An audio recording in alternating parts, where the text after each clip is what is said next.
madame.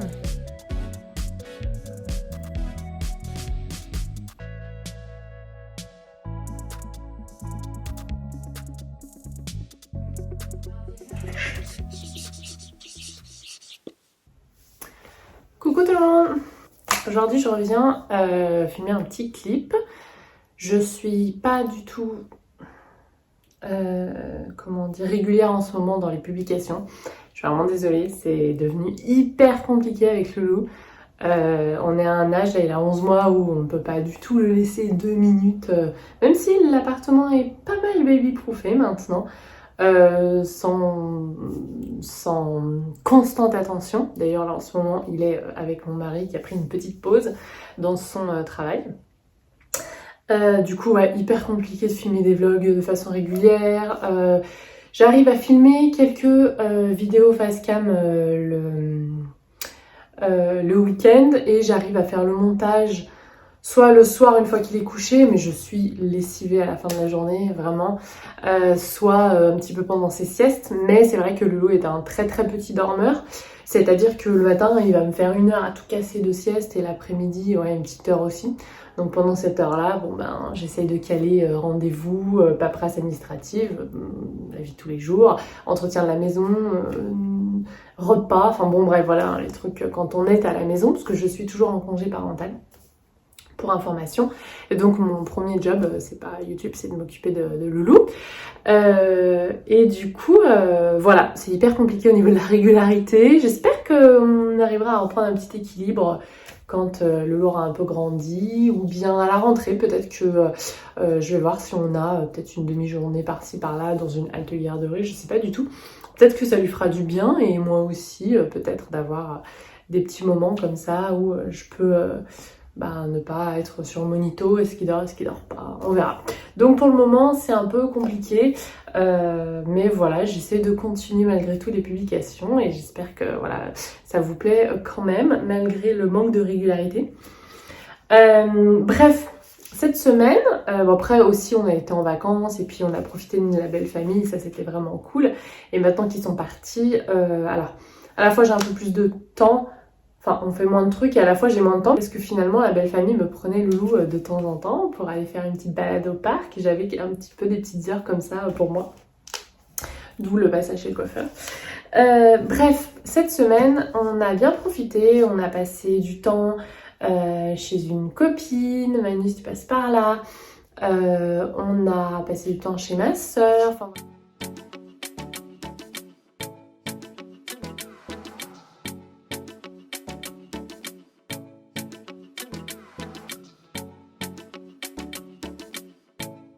Tu veux que tu vas ?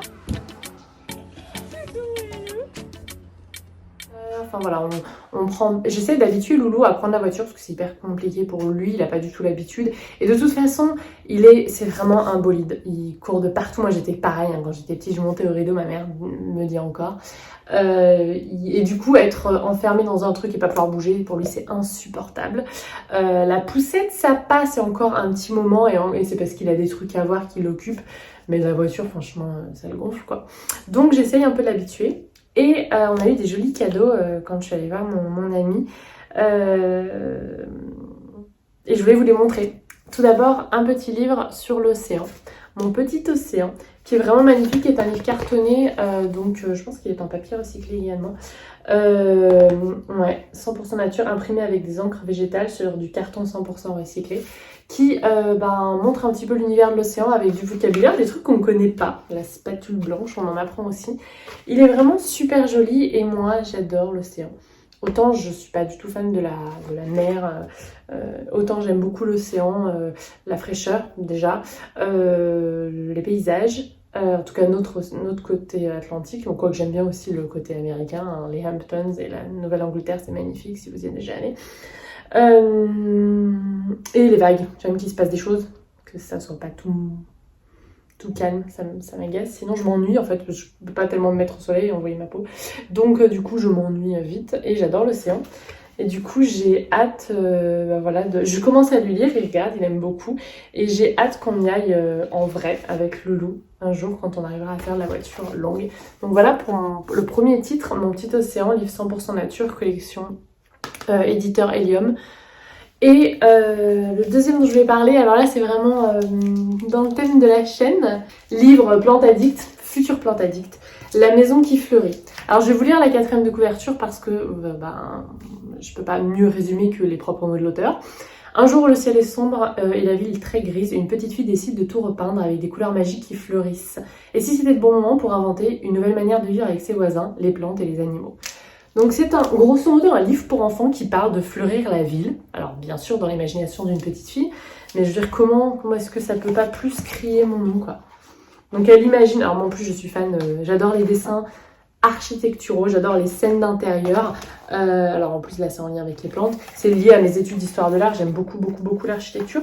Et du coup là c'est rigolo, enfin, on part vraiment sur voilà, une petite fille qui est en train de réinventer sa ville, puisque là elle est coincée chez elle, elle ne peut pas sortir, il y a une alerte pollution.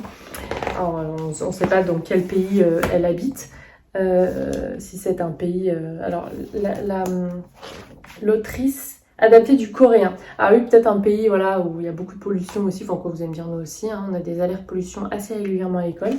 Et du coup, voilà, elle réinvente sa ville, une ville végétalisée et franchement, ce livre, ça me correspond tellement.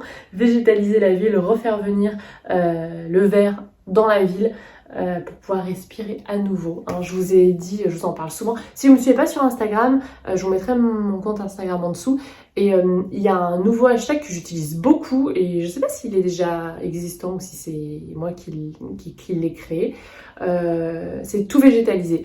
Et si vous voulez partager avec moi sur Instagram en utilisant ce hashtag et en me taguant pour que je puisse vous reposter, n'hésitez pas à le faire. En fait, à chaque fois que je suis en ville et que je vois quelqu'un qui a peut-être demandé un permis de végétaliser à la ville ou simplement a pris les devants, et il faut quand même demander un permis, installer voilà, du végétal n'importe où, au pied d'un arbre, au pied d'une barrière, au pied d'une accroché à un poteau, bref. Je prends des photos, je vous les montre, je partage avec vous parce que c'est le genre d'initiative que j'adore. Mais je vous en ai déjà parlé beaucoup sur ma série Végétaliser l'extérieur quand on n'a pas de jardin et que vous retrouvez sur ma chaîne. Et je partage souvent des idées à vous. Mais voilà, n'hésitez pas sur les réseaux sociaux, sur Instagram notamment, à partager avec moi. Je pense que je vais créer une story permanente à la une avec tout ce qu'on a pu voir et récolter. Et je pense que ça va encourager de plus en plus de monde à le faire. Quitte à encourager les gens à demander un permis de végétaliser voilà, la ville, parce que j'adore ça. Sachez que voilà, vous pouvez retirer sur certaines villes de France un permis de végétaliser, ou certaines villes vont même vous faire un petit trou dans le béton à l'endroit où vous voulez végétaliser votre parterre. Par exemple, on en trouve de plus en plus à Lyon, mais je sais que c'est le cas aussi à Paris. Je vous ai pris pas mal d'images dans mon dernier vlog, parce que voilà, je cours après ce genre de petites initiatives et j'ai trop envie. Alors, j'ai pas une communauté énorme, donc voilà, j'ai pas une voix qui porte énormément, mais quand même à mon niveau, j'ai envie de continuer à végétaliser notre ville, enfin nos villes, et du coup, si je peux relayer et inciter les gens à le faire, et ben voilà, c'est top. Il y a juste une chose qui est un peu compliquée en ce moment avec ça, c'est quand on végétalise, il faut faire gaffe à entretenir son petit coin végétal pour pas qu'il y ait trop épillets qui grandissent, parce que ça peut être dangereux pour les animaux.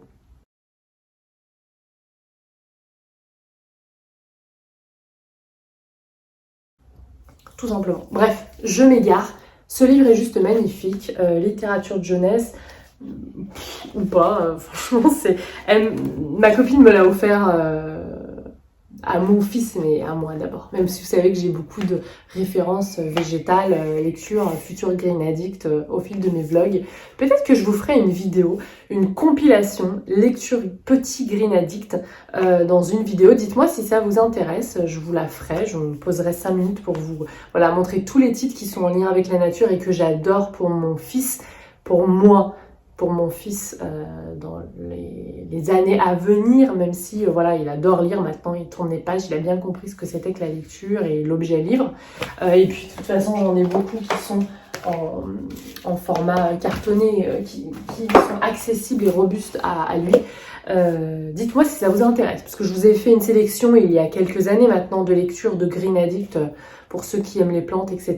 adultes. Et si ça vous intéresse, pour les petits, et ben je vais, dites-moi, je le ferai volontiers. Franchement, dès que j'ai 5 minutes, je le ferai. On m'a beaucoup demandé mon t-shirt, à chaque fois que je le porte, c'est un vieux Pinky. Donc Sorority will save the world. Voilà, vous le savez aussi, le hashtag sororité, je l'utilise beaucoup parce que ça aussi c'est important pour moi. Voilà pour mon petit update, la vie en ce moment, petite sélection lecture. J'espère que vous allez bien, que vous arrivez à profiter de vos vacances, malgré toujours le contexte sanitaire. Et en tout cas, nous, on essaye au maximum de partir un petit peu de temps en temps. Mais je m'estime quand même hyper privilégiée. Je suis dans une ville très verte, dans un quartier très vert avec des jolis parcs. Et on essaye d'en profiter au maximum. D'ailleurs, le loup est un vrai casse-cou, vraiment il a peur de rien, c'est pour ça aussi que j'ai du mal à le poser 5 minutes et faire quelque chose, monter une vidéo ou autre quand il est éveillé. En fait c'est mon attention constante, mais ça je pense que c'est tous les enfants comme ça, surtout vers 10-11 mois, mais vraiment c'est un vrai casse-cou. Il monte voilà, au parc là la dernière fois, alors qu'il ne marche pas pour le moment de façon autonome. Il monte de partout, les toboggans, les machins, les trucs, les mûches, il a vraiment pas peur, donc ça sera bien peut-être pour le futur, mais alors là pour le moment j'avoue que je suis un peu dépassée.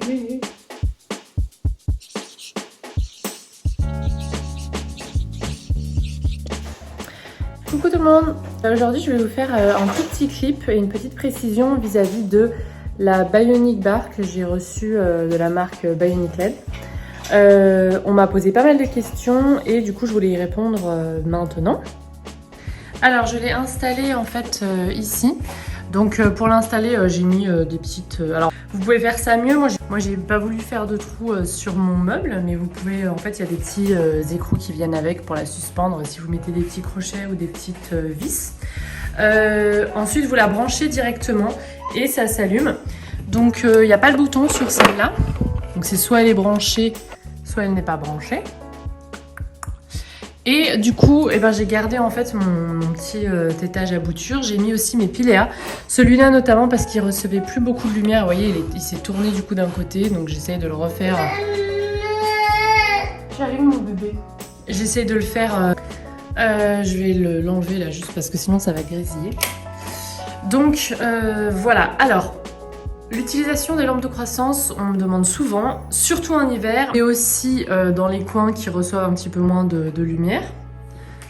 Bonjour monsieur. En hiver et en été, en fait, cette fenêtre là, je la ferme pas mal parce qu'elle a le soleil jusqu'à 14 h, donc cette partie là reçoit quand même assez peu de lumière. Ici aussi du coup en été reçoit assez peu de lumière et j'ai installé le Bionic Spot qu'on m'avait également envoyé avec le Bioniflex. Ici bah pareil pour compenser un petit peu en été, et en hiver en fait je vais le tourner tout simplement pour ce côté là parce que sur cette fenêtre là on a pas mal de lumière en hiver.